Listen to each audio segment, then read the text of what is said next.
Hey, good afternoon, friends. Welcome back to the Daily Dose. We're here for day number 12 of the Daily Dose.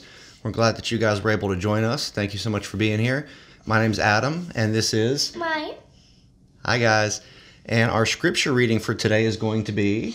Genesis 38 through 40 and Psalms 12. That's right. Genesis 38 through 40 and Psalm number 12. There's quite a bit of stuff that's going on in the scripture today. Where we left off last time in chapter 37, we had started on the beginning of Joseph's story. Going into Genesis chapter 38, we take a brief break from Joseph's story before we jump back into it in the following chapter. This chapter, 38, follows Judah, who's one of Joseph's brothers. So after Judah, gets done with his brothers and the whole plot where they sell Joseph into slavery, some time goes by, and Judah decides he's going to go off, move somewhere, find a wife, and get married, which he does. He has 3 children. His oldest child, the name is and Judah ends up arranging a marriage for once gets old enough. So marries a woman named Tamar, and he is supposed to be, getting her pregnant so they can continue on the family line, so on and so forth. But the scripture tells us that this guy was wicked, and the Lord took his life. I don't know exactly what that means or what that looked like. If God physically, snapped his fingers, so to speak, and just made this guy heart stop, or if he was attacked by a wild animal. I don't know what happened. We don't know. But something happened, and the Lord took his life. In those days, if I were to have a brother, and my brother got married, and before my brother could have kids with his wife, if my brother died, it would be my responsibility to marry his wife, who would have been my sister-in-law, and to have kids with her so that the family name can be continued through his wife. That's just kind of how they did things back then. So, that being the case, after was dealt with, so to speak, by the Lord, his younger brother was then supposed to take Tamar, marry her, and have kids, continue the family line that way. This brother, the younger sibling, was apparently wicked as well, and the Bible tells us that the Lord took his life. So that just left one more younger brother who was apparently too young to get married yet. So Judah tells Tamar, hey, look, their youngest brother, I'll let you have him as your husband, and he can have kids with you. He's too young right now, though. It's not the time. You need to go back home, wait. When the time comes, I'll bring him to you. Y'all can get married, and we'll continue the process. However, we find out that Judah had no intention of doing that at all. Judah was afraid that his first 2 sons had been killed by the Lord. He was afraid that this one was going to get killed too. So he was not trying to have it. I guess he never took the youngest son around once the time came. So Tamar ends up getting a little bit irritated and frustrated, and she concocts a divisive way to try to get pregnant while still remaining within their family bloodline. So she dresses up as a prostitute, and she goes and hangs out somewhere that she knew Judah would be visiting. I guess she covers up her face, makes it so that she's not recognizable, and she propositions Judah, who agrees. So Judah ends up having sex with her, thinking she's a prostitute, not realizing who she really is. And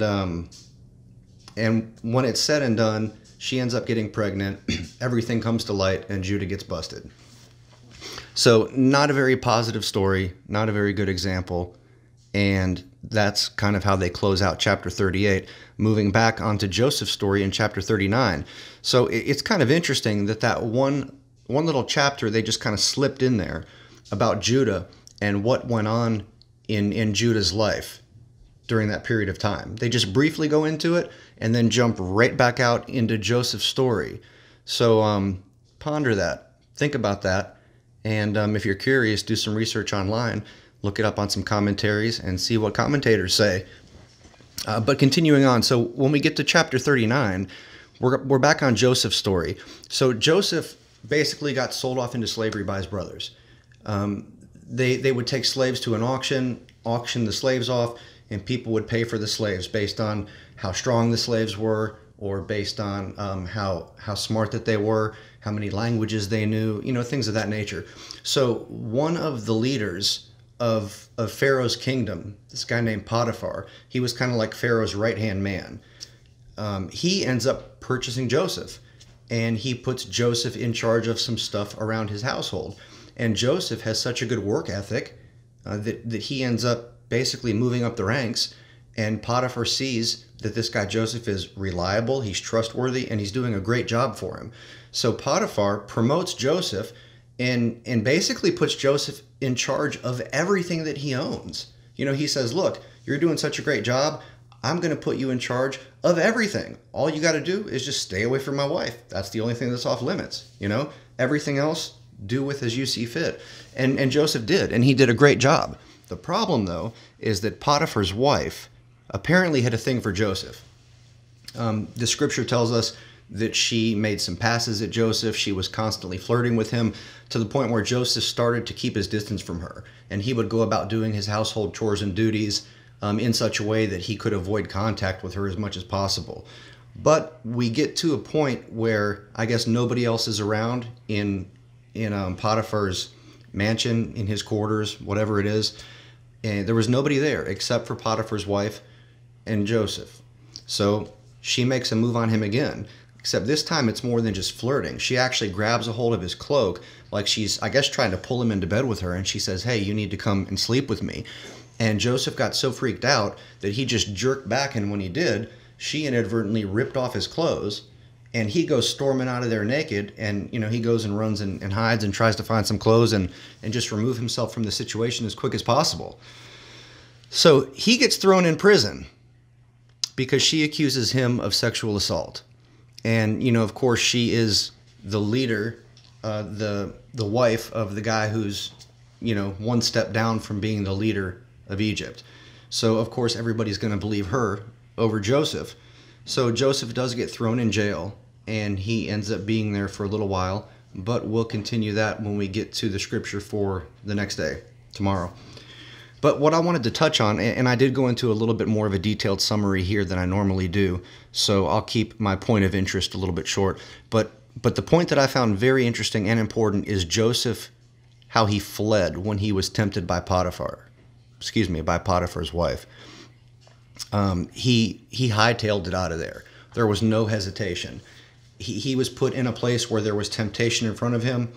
Men in particular oftentimes can be tempted a little bit more easily in the area of lust and sexuality than women. Not always the case, but generally speaking, men are creatures of their eyes, and it's not very difficult to get a man excited about something.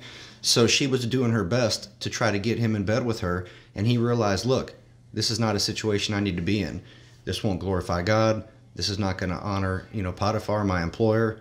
This is not good. I need to get out of here quick. He didn't even entertain it for 1 second. He could have said, well, let me see what I can get away with. Maybe just a kiss, or, well, maybe Potiphar won't find out. He did not entertain the idea in any way, shape, and form, friends. And that is what we have to do when we are confronted with temptation.